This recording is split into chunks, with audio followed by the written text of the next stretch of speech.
aperfeiçoará até aquele dia. Mas para isso, para que Ele a aperfeiçoe, nós precisamos perseverar. Você vai ver na Bíblia, quando Jesus diz assim: não sois vós que me escolhestes a mim, mas eu vos escolhi a vós e vos designei para que vades e deis tudo, e o vosso fruto permaneça. Eu vos escolhi. Escolher significa eleger. Por quê? Porque Jesus é o eleito do Pai. Ele é o eleito do Pai. E quando nós o aceitamos, somos eleitos em Cristo. E por que somos eleitos em Cristo agora? Porque fomos eleitos em Cristo, nós somos predestinados a viver uma vida como igreja. Jesus disse que Ele é o cabeça, olha bem, eu levantarei na igreja, e Ele é o cabeça, e nós somos membros uns dos outros e membros do seu corpo. O que eu quero dizer para vocês com isso? Vocês que são jovens, vocês que estão aqui e vão dar continuidade, se o Senhor Jesus não voltar, vão dar continuidade ao trabalho do Senhor. Porque nós não podemos, a Bíblia diz em Hebreus, que nós não devemos abandonar a nossa congregação, como é o costume de alguns. Sabe, aquilo o que a Bíblia está dizendo é que nós somos predestinados agora, eleitos em Cristo, para vivermos a vida como igreja, como membros uns dos outros e membros do corpo de Cristo. Jesus disse que Ele é a videira, e toda aquela galho que não dá fruto, Ele arranca. Ou seja, a pessoa que não quer perseverar como igreja, ele vai secar, ele não vai conseguir frutificar. Vocês olhem para o que aconteceu com pessoas que vocês conhecem, porque isso acontece em todos os lugares. Tem pessoas que eles não se submetem a viver uma vida como igreja, né? Não se submetem à autoridade eclesiástica, porque a igreja, ela é uma organização e ela é um organismo vivo.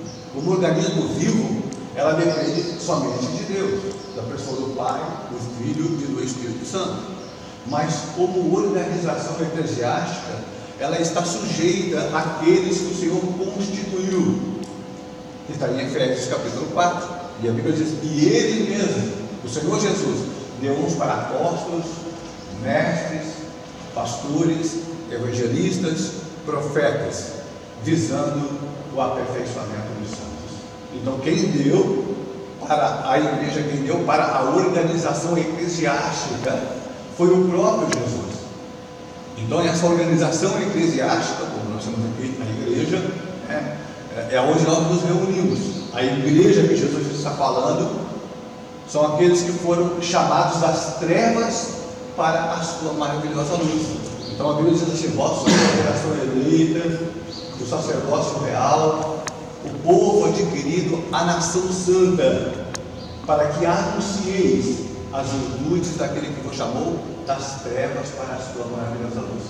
Então foi Deus que nos chamou, foi o Senhor Jesus que nos fez povo seu, e Ele pagou um alto preço pelas nossas vidas. Tudo isso nós vamos ver conversando aqui sobre a palavra de Deus. É por isso que você deve permanecer no seu lugarzinho, mesmo que você não entenda muitas coisas, mesmo que você não compreenda muitas coisas, mesmo que as pessoas que estão junto com nós sejam falhas, nós não podemos olhar para as falhas dos outros, porque as mesmas falhas que acontecem com o outro acontecem com nós também.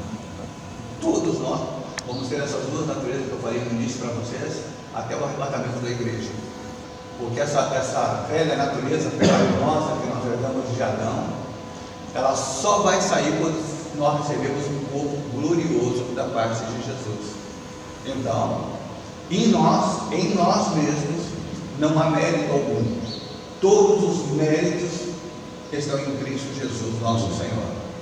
Todos os méritos de Deus estão em Cristo Jesus. E em nós, pastor, em nós só há deméritos, só que nós precisamos reconhecer isso. Porque se você não reconhece, você não entra pelo caminho que Deus preparou. a virtude de todas as virtudes, que a Bíblia chama, é a humildade. Essa é a virtude de todas as outras virtudes, é a humildade. E a Bíblia é clara quando diz assim: humilhai-vos debaixo da potente mão de Deus, para que a seu tempo Ele vos exalte. Por que você tem que se humilhar? Porque se você não se humilha, debaixo da potente mão de Deus, é porque você quer fazer a sua vontade. Você quer fazer aquilo que você pensa. E quando nós aceitamos a Cristo, nós, eu costumo dizer, somos dele agora por duas vezes: pelo direito de criação e porque Ele nos comprou com seu próprio sangue. Olha bem, porque Ele nos fez e depois porque Ele nos comprou. Tem uma história que diz de um menino que fez um barquinho e ele foi brincar na chuva e o barquinho que ele tinha feito com tanto trabalho foi embora. Depois de muito tempo, ele estava passando numa loja de brinquedos usados e aí viu o barquinho lá e ele reconheceu aquele barquinho que ele tinha feito. Aí ele foi pedir o dinheiro para o pai dele e foi lá na loja e comprou o barquinho. Aí quando ele comprou o barquinho, ele disse assim para o barquinho assim: agora é meu por duas vezes. Primeiro, o que eu te fiz. Segundo, o que eu te comprei. Amém? E assim é Jesus. Ele tem direito sobre a nossa vida. A Bíblia diz que Deus é soberano. Pai, Filho, Espírito Santo. O que significa Deus é soberano? Que Deus, Ele nos fez. É o dono da nossa existência. Segundo, Ele tem direito de exercer a sua autoridade sobre as nossas vidas. Ele tem esse direito de exercer a sua autoridade sobre as nossas vidas. E agora vocês vejam bem assim, você vai para João, capítulo 6, verso 38, Jesus ele diz assim: Senhor, porque eu desci do céu, olha bem, não para fazer a minha vontade, mas a vontade daquele que me enviou. No céu todos foram criados perfeitos e todos foram criados pelo ato de Deus, sejam eles anjos, arcanjos, serafins ou querubins. Eles foram criados pelo ato de Deus. Isso é um ministro de humildade. E assim teve um tempo de prova no céu, para que eles pudessem ser aprovados e se tornarem dignidades celestiais. E nesse tempo de prova, a Bíblia diz que uma terça parte deles se levantou contra o seu Criador. Não reconheceram que Deus era o dono da existência deles e que Deus tinha o direito de exercer a sua autoridade sobre as suas vidas. A ponto que o mentor, o cabeça dessa rebelião, chamado Lúcifer, que é Satanás, ele queria ser igual a Deus. E de fato Deus permitiu que ele se tornasse igual a Deus. Mas ao contrário, Deus é a verdade, ele se tornou a mentira. Deus é o pai da verdade, ele é o pai da mentira. Deus é a luz, ele é trevas. Deus é a verdade, ele é mentira. E quando ele fala, quando ele mente, ele fala aquilo que ele é próprio, porque isso faz parte da sua natureza dele. E não tem mais volta. Agora na terra Deus fez três somente perfeitos: Adão e Eva, os dois primeiros falharam, e Jesus. E aí ele diz: eu desci do céu, para que eu e você entendam. Porque quando Jesus palmilhou a terra, você tem esse conhecimento já, porque vocês são bem ensinados. Jesus, ele era 100% Deus e 100% homem. 100% Deus e 100% homem. Mas aí você vai ver que Jesus desceu, para que a gente entenda, tomou a forma humana. Mas nunca, olha bem o que eu vou dizer para vocês agora, Jesus palmilhando a terra, nunca deixou o céu e o universo. Se tivesse deixado, não é Deus. Você compreende? Como Deus. É muito grandioso isso, né? Como Deus, ele nunca deixou o universo do infinito, porque Deus é infinito. Deus, no espaço infinito, resolveu criar um espaço finito denominado universo. Bom, ele tanto está no universo quanto ele está no espaço infinito, porque ele não tem fim. Esse é o nosso Deus. Eu sou do Pai, do Filho e do Espírito Santo. Mas quando a Bíblia diz que ele deixou a sua glória, ele deixou o resplendor que ele envolvia. Ele nasceu lá naquela estrebaria, lá naquela manjedoura de palha.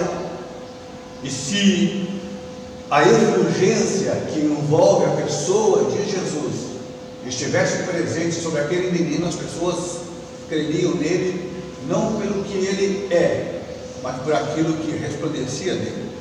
Porque a própria Bíblia diz que a glória de Jesus, né, o sol foi criado por ele, foi feito por ele. Dá para olhar para o sol? Não dá. Imagina olhar para Jesus na sua essência. Não dá. Então esse resplendor, ele se esvaziou dele, porque as pessoas não creriam nele pelo que ele falaria, mas por aquilo que viam nele. Mas ele existe para tornar bem-aventurado é aquele que não vê, mas crê. Lembra disso que eu vou falar hoje de tarde também. Jesus é muito mais real para nós hoje do que foi naqueles dias com aqueles que palmilharam ele, até ao seu lado. Muitos dizem assim, que bom se tivesse nascido naquela época, talvez você nem o conhecesse. Lembra que após a ressurreição dele, aqueles que andavam com ele não conheceram para ele. Se ele não se dá a conhecer, não conheciam ele. E a Bíblia diz: veio para os seus e os seus não o reconheceram, o rejeitaram. Então que Deus nos abençoe. Hoje nós precisamos enxergar e ver a Jesus pelos olhos da fé. E hoje nós estamos falando de uma realidade. Por quê? Porque Jesus, ele veio fazer morada em nós. Tudo isso nós vamos conversar e vamos ver hoje à tarde. Mas o que nós precisamos compreender é isso. Tudo isso que o Senhor Jesus tem feito é uma realidade. E aí a Bíblia diz ali em João, capítulo 3, verso 16, que Deus amou o mundo de tal maneira que deu seu Filho unigênito, para que todo aquele que nele crê não pereça, mas tenha a vida eterna. Por que eu estou falando tudo isso para vocês? Exatamente pelo versículo 17: assim que se alguém está em Cristo, o Verbo fará presente contínuo. Então nós precisamos ter o conhecimento de Deus para poder permanecer em Cristo. É por causa da falta de conhecimento que Jesus disse: o meu povo perece. É a falta de conhecimento. Porque quando você tem conhecimento, você sabe onde está pisando, você sabe como deve proceder quando vier a situação adversa, você sabe como é que você vai agir. Então, assim que se alguém está em Cristo, nova criatura é. Ele é uma nova pessoa, ele tem uma nova natureza. Aonde o Espírito Santo de Deus habita? Exatamente nessa nova natureza. O Espírito Santo não habita na velha natureza pecaminosa de Adão, que também está em nós, e que nós somos responsáveis por relação ao pecado. Mas ao mesmo tempo que nós somos responsáveis pelo que acontece com nós, como é que a gente consegue vencer o pecado? Como jovens hoje, como que a gente consegue vencer o pecado? Como que a gente consegue sair do outro lado? Porque muitos estão na igreja e aí vem aquela guerra interior. Jovens, sejam irmãos, sejam casais, sejam pessoas de mais idade, as pessoas, acontece essa guerra interior, e aí as pessoas, elas se frustram e não falam umas com as outras, e na verdade, elas não estão se sentindo bem com o que está acontecendo, mas ao mesmo tempo elas não sabem como agir. Eu falo com conhecimento. Você tendo conhecimento, você sabe como entrar por aquela porta, para que você seja abençoado pela mão de Deus. Porque quando eu me converti, muitos diziam assim: não é fácil ser jovem. Eu já tenho 54 anos, me disseram isso quando eu tinha 21. Depois me disseram para mim que não era fácil. Não, você vai casar, você vai ver que a coisa não é tão fácil assim. Tá bem, mas também não é difícil. Você vai ter filho um dia, você vai ver que as coisas não são tão fáceis. Sim, eu sei que não são tão fáceis, mas os meus filhos são minhas amigas, servem a Deus e são minhas amigas. Ah, mas você não tem problema? Temos. Mas eu posso dizer com toda certeza que nós temos muito mais momentos de alegria, muito mais momentos de prazer, de estarmos juntos, de sermos uma família, do que os problemas. Mas os problemas têm.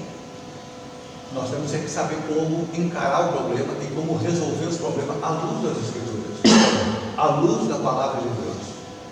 E aí nós precisamos do conhecimento.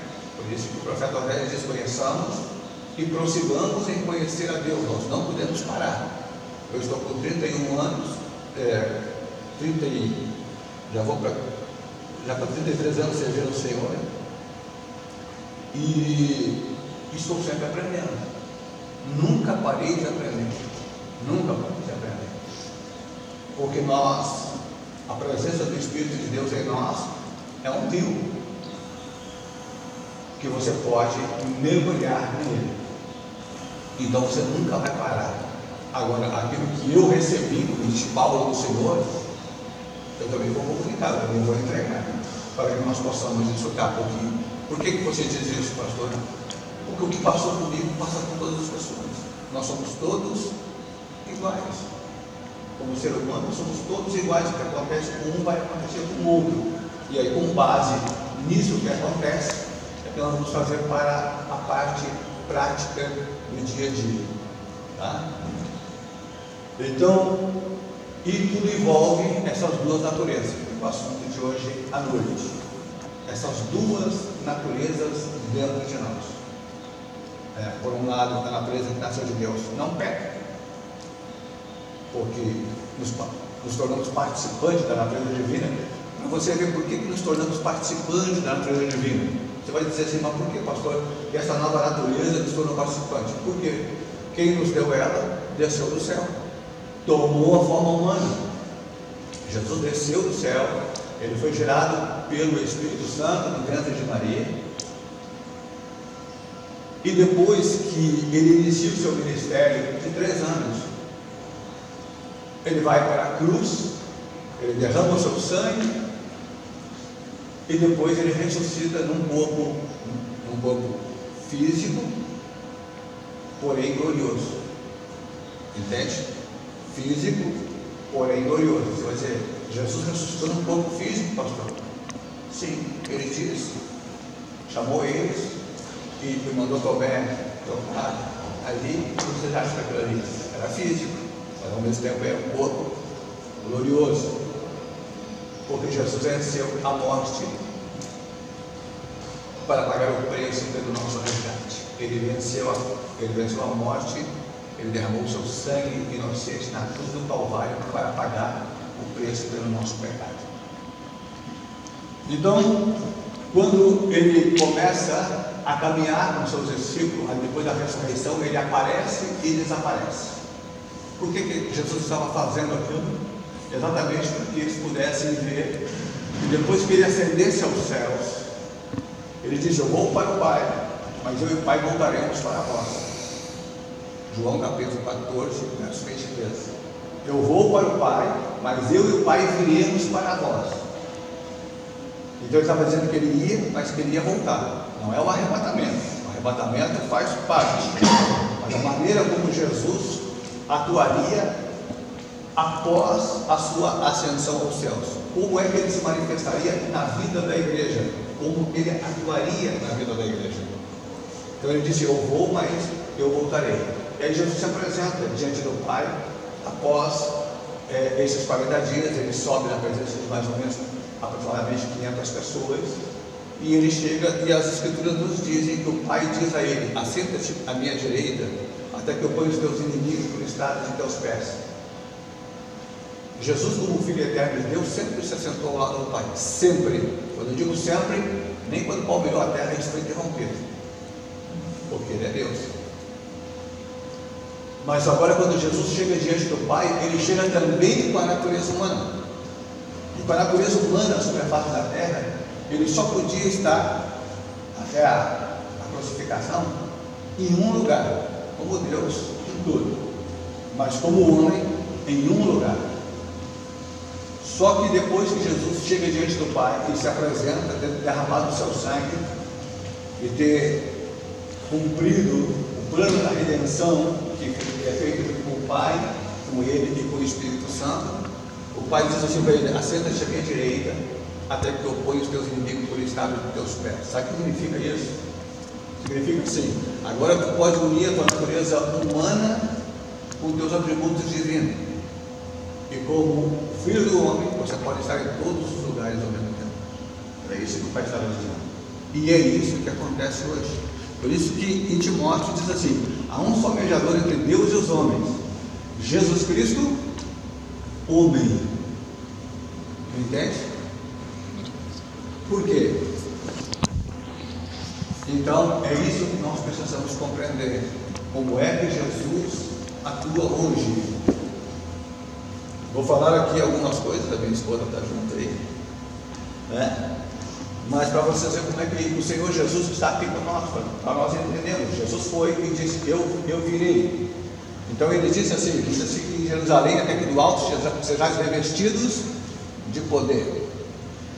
Vocês escolheram algo aqui sobre, né, esse mover do Espírito Santo, né, baseado na pregação de Pedro e naquilo que Pedro cita a respeito de Joel. E por causa disso aí, eu tive 2 sonhos, depois fui convidado para pregar aqui. E aí é por isso que eu tenho assuntos para falar com vocês. Eu tenho esses 2 sonhos que eu tive.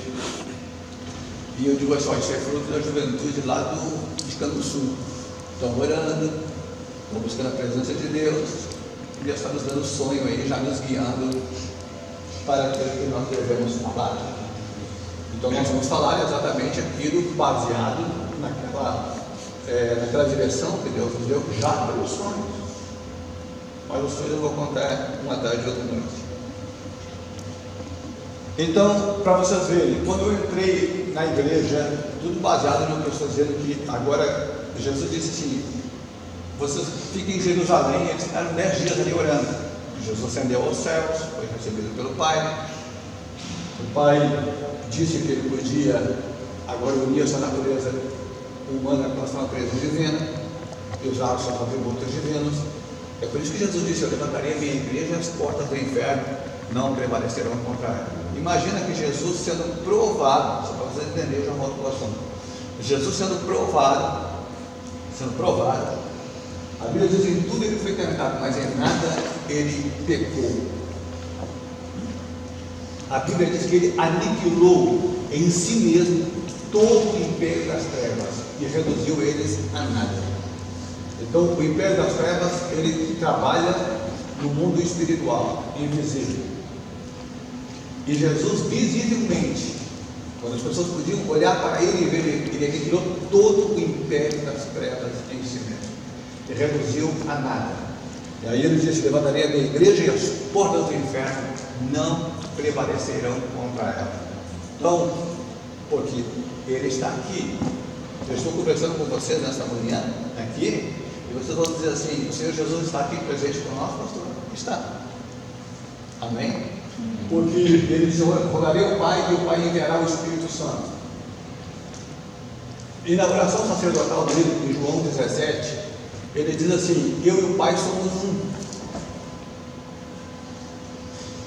Sabe? Mas ele está dizendo também que ele e o Espírito Santo são um. Amém? Jesus está no Espírito Santo e o Espírito Santo está em Jesus, porque eles são um. É isso que nós precisamos entender. Não há essa separação. O Espírito Santo veio para representar Jesus. Não. O Espírito Santo, com certeza, ele tem as suas atribuições como Deus na obra da redenção. O Senhor Jesus tem as suas atribuições e o Pai também. E Jesus foi enviado pelo Pai e o Espírito Santo também. Mas o que eu quero que vocês entendam é a unidade da divindade. A unidade da divindade. Então, quando veio o Espírito Santo, amém, o Senhor Jesus também veio morar em nossos corações. E o Pai também, porque ele disse: eu vou para o Pai, e eu e o Pai viremos para vós. Agora eu vou mostrar para vocês também como Jesus está aqui conosco, No primeiro culto que eu fui, o pastor Antônio Maia deve ter conhecido a irmã Maria Marquesan, que era lá perto do quartel, uma congregação que nós tínhamos perto do quartel. E foi lá o primeiro culto que eu fui. Quando eu cheguei nesse culto, eu fui porque eu estava de férias e eu fui para a praia do Hermenegildo. E lá na praia eu falei com o Senhor Jesus. Estava as nuvens passando, eu estava na praia e eu disse: Senhor, se há uma razão para eu viver, eu gostaria que o Senhor me mostrasse essa razão. Porque todo mundo diz que aproveitar a vida, porque eu não era da igreja, é baile, é futebol, é praia, é namoro, e tudo isso eu faço, mas eu estou sentindo que eu estou vegetando, porque o tempo está passando. O tempo está passando. E tudo isso que as pessoas julgam como uma grande coisa, eu não estou vendo grande coisa em nada disso. Eu não estou vendo isso que as pessoas dizem como uma grande coisa. Eu faço tudo o que eles fazem, mas isso não traz felicidade nenhuma. Então, se existe uma razão para eu viver, então eu peço que o Senhor me mostre, porque eu tenho algumas preocupações comigo.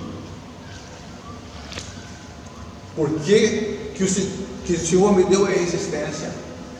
O que o Senhor quer comigo aqui na face da terra? E o que vai acontecer depois que eu partir daqui?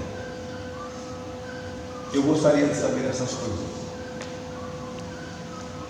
Aí eu fui a um baile de uma associação e tinha que pagar muito porque não era sócio para entrar. E eu entrei. Quando eu entrei ali, eu fiquei 1 hora ali dentro. Eu era o primeiro a chegar e o último a sair. Eu entrei e fiquei 1 hora ali dentro. E ali o Senhor